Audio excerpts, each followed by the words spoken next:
Zondagmiddag heeft de naambordonthulling plaatsgehad van Drie Kokoro Shirley Resort, welke zal liggen of welke zal komen te staan tegenover Drie Kokoro Mayabong Resort.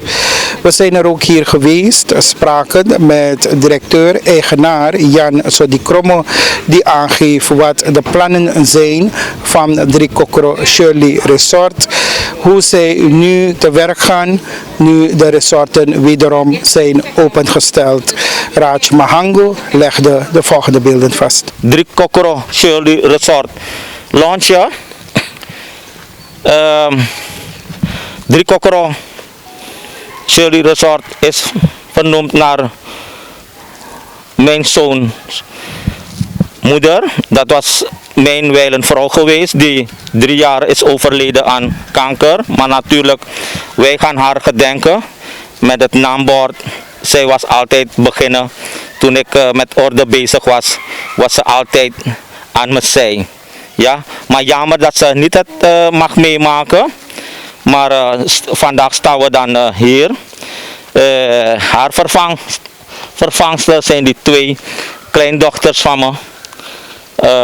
Zij gaan dan hier dan openmaken. De plaats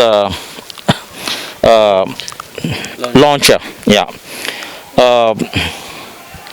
Ja, Drie Kokoro Shirley Resort. Het wordt een resort iets luxe dan Drie Kokoro Mayabong Oord. We gaan hier 5 huizen bouwen voorlopig en 10 cabanas.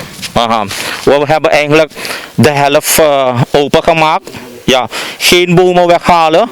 We zijn milieuvriendelijk. We laten de bomen staan. We gaan ze niet weghalen. We gaan die huizen tussen die bomen bouwen. En ook die cabanas. Ja. Ilya. En je mag het trekken. Trekken jullie? Trekken jullie gezond. Ja. Oké. Ja.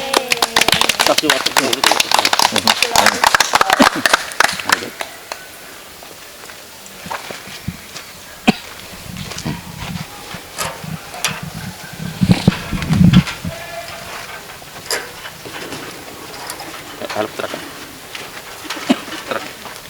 Trekken. Ja, hier zie je de legenda, hoe het eruit gaat komen. Oh, sorry. Oké. Help het. Yes, dit wordt het.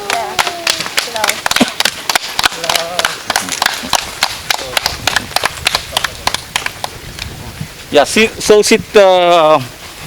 zo gaat het worden. Ziet u daar 5 huizen. Wat u ziet, die blauwe kleur hier, is het kreek. Een eilandje waar het restaurant komt. En daar heb je dan 10 cabanas, parkeerruimte en hier idem. Ja. Ik hoop dat we natuurlijk, als de wereld COVID-vrij wordt en ook Suriname, dat ik dit project snel gaat realiseren. Natuurlijk moeten we ook verdienen. Ik denk binnen die 2 jaar hoor. 2 jaar, met Gods wil, sowieso. Ik ben altijd een persoon die durft. En God is altijd met mij. Ja. We hebben vandaag gehad de launch van Drie Kokoro Shirley Resort. Is dat een lang verwachte droom van u geweest? Zeer zeker. Drie Kokoro Shirley Resort is wordt een oord apart. Is ook vernoemd naar mijn wijlenvrouw geweest, die 3 jaar geleden was overleden. Zij was eigenlijk ook een motor achter dat ik geïnteresseerd ben in orden. Ja. En wat zal het verschil worden tussen Drie Kokoro Mayabong, Drie Kokoro Mayabong Oord en het Shirley Resort? Ja, Drie Kokoro is, hier hebben we alleen maar tenten voorlopig. We gaan ook huizen bouwen hier, want er is ook naar vraag naar huizen. Hier kunnen die mensen gewoon overnachten, dus gewoon op tenten. En ook voor dagjes ook. Maar het verschil wat komt bij Shirley Resort, daar gaan we, het is een ietsje hoger, ietsje luxer, met huizen, met airco en met cabanas. Dus elke huis heeft een cabanas. En daar laten wij die bomen, we gaan de huizen onder die in de buurt van die bomen of onder die bomen bouwen. En zoveel mogelijk bomen laten. En het investeringskapitaal, wat denkt u dat het u gaat kosten, heer Sodi Kromo? Wel, het is heel veel om een orde te hebben, vooral nu met wereldwijd COVID-ziekte-pandemie. We hebben eigenlijk niks verdiend. De hele jaar, over 2 weken of 3 weken, is het een jaar geleden dat we gesloten zijn. We hebben niet verdiend. Kijk, het onderhoud zelf van die orde zijn heel veel, toch? Ik praat namens de recreatieorde Para hoor. Aha. Ik ben ook de trekkers geweest van de recreatieorde. We hebben een protocol. Wij zijn nu open, natuurlijk onder voorwaarden, maar zodra als er weer iets gaat uitbreken, weer COVID-3 of een andere variant, een derde variant, dan zitten we ook daarmee. Dus voorlopig, we mogen open, we lachen eigenlijk, maar natuurlijk, je ziet het, het is niet druk, want wij nemen maar 50%. Op elke tent mogen we dan 10 mensen nemen, niet meer dan dat. Hè? En ten aanzien van het resort aan de overkant, dat is tegenover Drie Kokoro Manjabong Oord, dat is wel een grote kapitaal die ik ga investeren. Ja, sowieso. Maar natuurlijk, er moet verdiensten komen van Drie Kokoro om het geld terug te brengen naar daar. Maar u gelooft erin dat u het terug zal verdienen? Sowieso. Als er als de pandemie weg is en er komen buitenlandse toeristen, ook Surinamers, zeg maar diaspora mensen van Nederland, want dat hebben we heel veel, die naar de toeristenoord komen, naar alle toeristenoorden dan heb ik wel hoop. Dus wij gaan sowieso verdienen. De toeristensector groeit. Alleen wil ik de regering vragen, toch zodra de pandemie er niet meer is, het vliegveld openstellen voor buitenlanders, versoepelen.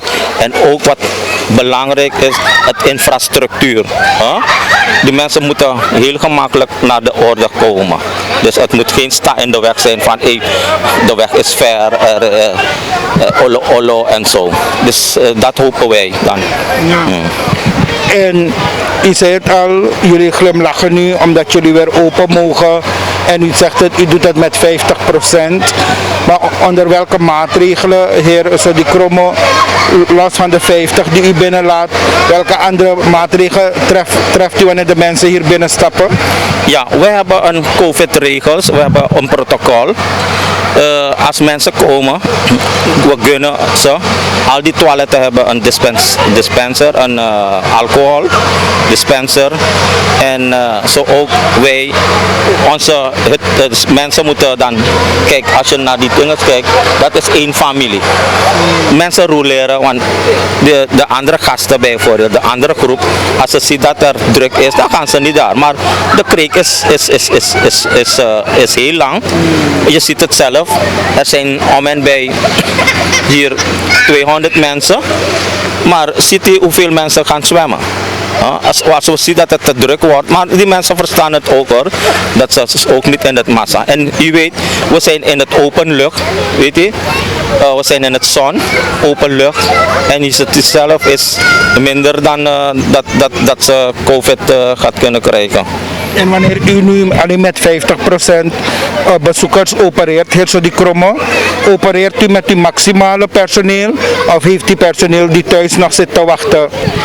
Sowieso, nu draaien we alleen maar met onze kinderen, met onze familie die ons hier helpen. Natuurlijk, kijk, we kunnen de andere personelen nog niet laten komen en betalen. We zijn pas, kijk, Drie Kokoro, we hebben schade geleden. Als je daar ziet,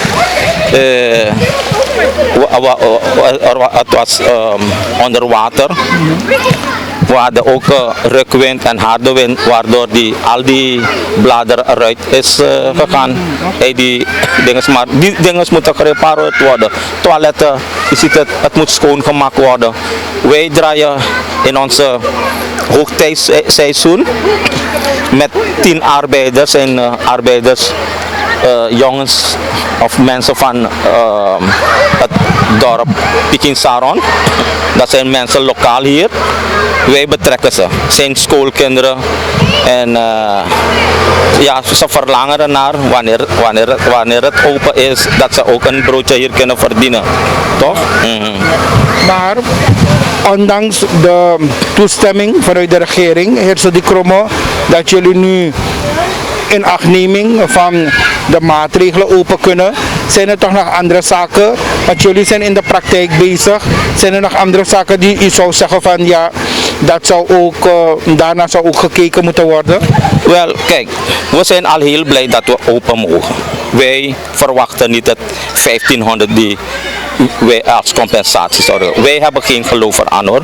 Ik zeg aan de regering, ook aan de andere orde, er is zoveel papierwerk. Geef het als het zo mag zijn, of het serieus is van de regering. De vorige regering en ook deze regering hadden ze ook ons laten registreren. Maar als we daarnaar kijken wat we moeten voldoen aan die eisen, dan is het dan, laat ons open. Toch? Laat ons open. Laten we geld verdienen. Toch? Niet meer sluiten. Want het heeft ons eigenlijk aan iedereen, Cola Creek, Kabura, Carolina, zeg maar de andere orde die ik niet heb genoemd, maar iedereen heeft geleden. Want zij moeten dan ook hun arbeiders moeten betalen. Kijk, bijna is met failliet geworden. Zij kunnen dan geen arbeiders betalen en zo. Idem ook andere, wij ook, toch? Wij zijn familiebedrijf, dus, maar de andere bedrijven die zij bijvoorbeeld andere werknemers nemen en dus niet kunnen betalen, is abrupt voor hun ook. Maar zeg ik altijd, regering, natuurlijk, als er nog een variant komt, dat ligt niet aan ons. Als we moeten sluiten, Maar ja, er moet er een overeenstemming zijn met onze doelgroep, met onze groep hier, recreatieorde. Toch? We zijn in een open lucht. Je ziet hier, wij houden aan protocollen. Je ziet het zelf, elke hut mag 10 personen. Eerst was het 5, we hebben 5 gehouden, niet 10. We hebben aan 10 per persoon gehouden. Ja. En heer Sodi Kromo, uw inkomen nu dan, wanneer u zegt dat u slechts 50% binnenlaat, is het ook met 50% dan teruggelopen? Sowieso, maar ja, wij houden aan de regels. Wij mogen open gaan. We hebben niet gehoord dat we nu dus op dit moment hoeveel mensen we mogen nemen. Hè? Maar we weten samenscholing is 10, dus wij houden wel, maar ikzelf, we houden ook rekening, de plaats kan 1000 tot 1500 nemen, soms ook als het te druk is in de vakantietijd 2000 tot 3000, maar ik heb ook begrip daarvoor, ik neem maar tot 200, dat is voor mij al genoeg, dus op dit moment genoeg. Daarmee is het dus kostendekkend, die 200?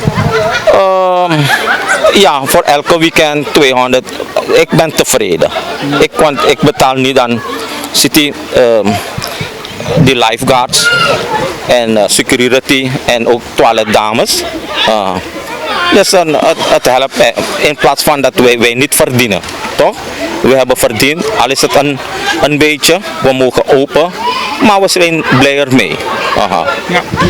En u hebt daar net even kort gesproken over de weg. We zien dat het vandaag wordt geëgaliseerd. Is het toevallig dat het geëgaliseerd wordt of komt het door u dat u het laat egaliseren? Nee, de weg is geschreven door de schrijver. Het is, heb ik vernomen, zijn houttransporteurs of mensen die houtconsensie hebben, die geld hebben verzameld, dat ze de weg gestreept hebben om het toegang is. Want de weg is heel slecht, vooral met de laatste dagen had het heel veel geregend en die auto's zitten vast, die trucks zitten vast en kuilen. Dit is overal, maar we zijn blij, want we hebben ook verderop van ons ook een dorp, Digipoika. Die kinderen moeten ook naar school, mensen moeten ook naar het werk gaan. Mensen die naar de markt moeten gaan 4 uur in de ochtend. Zij maken gebruik van de weg. Dus als het zo constant onderhouden wordt, zijn we helemaal blij. En ook de toeristen die naar hier komen, die mensen die komen zwemmen hier. Ja. Dus u zegt in feite nu, heer Sodi Kromme, het is afwachten op betere tijden. Sowieso, betere tijden mag ik ook aan de Surinaamse samenleving ook vragen, toch? Kijk, luisteren we naar de ministerie wat ze voorlichting aan ons geven. Stay safe, 1,5 meter afstand houden, geen grote feesten, bla bla bla. Dan ziet het, we krijgen een warme weer en COVID kan niet tegen warme weer.